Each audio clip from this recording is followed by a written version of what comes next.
Joining us on Euronews is the President of the European Parliament, Roberta Metsola. President, thank you very much for joining us. You've had some very severe condemnation to the Iranian regime and words of support for the people of Iran. The difference is important. How concerned are you about the situation on the ground? Well, ever since I became president of this parliament, I have made it my mission to make sure that we stand with fights for freedoms around the world. And this is why we are appalled by what's happening in Iran, and we could not stand idly by when we see that a regime is using violence, it's using repression, it's using regression and abuse in order to clamp down on what we believe to be fundamental freedoms. In fact, these are universal freedoms, and that is why we took the step to ban Iranian diplomats and staff representing the regime from entering these premises. This has broad political support inside this House because we stand for the very opposite of what the regime stands for.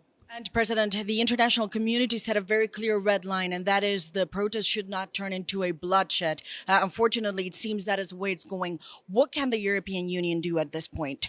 Well, we've stood with the protesters ever since we've started to see people gather around on the streets. We've also condemned the fact that communications have been blacked out. We've seen 4 whole days of blackouts. We're now starting to see a little bit more of messaging coming through. We welcome any attempt to help them technologically because we need to see what is happening. And as you said, these are not just protests that are being accepted and being respected. They are being clamped down upon. We've seen violence, we've seen assassinations. This is not something we will tolerate. And the Iranian community, the Iranian protesters have asked us for solidarity, for help, for messages, but not only for us to go a step further, to increase sanctions, to put the IRGC on the list of terrorists. They should be considered now as a terrorist organization. In a position of the European Parliament for many years now, ever since we've seen those brave women on the streets of Iran calling out for their life and their liberty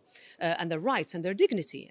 This is why we have said that this autocracy should no longer be in power. We are calling for the Iranians to be able to see how this regime could come to an end, and we fully support them in that. Would you like to see the capitals and the rest of European institutions moving as fast as you have done with the actions in the European Parliament and with that kind of clear language saying, yes, more sanctions, and yes, this is a terror group? Because it seems from the outside, the world is waiting to figure out whether President Trump is going to intervene militarily or not. Should the European Union wait? I think the European Union has a golden moment in order for it to show its firmness, its strength, and also its clarity.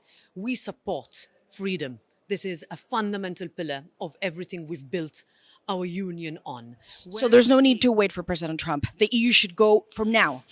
Our appeal is to go now. We think that 2026 should be the year when dictatorships are over. And this is a golden moment for the European Union, for Europe, for member states, governments to say this regime, as the German Chancellor said, is on its last legs. We fully agree with it and we should go further. And that is my final question. Do you believe now this is 2026, this is the ending of this regime? It comes to an end in 2026? If not now, when? The people of Iran are calling for this to happen. We believe in them. We believe in all their efforts in order to see that there is a change. There is a fall of the regime. How that happens, that's not for us to say. It's for the Iranian people to determine, but we support them. Well, President, thank you very much for joining us on Euronews. Thank you.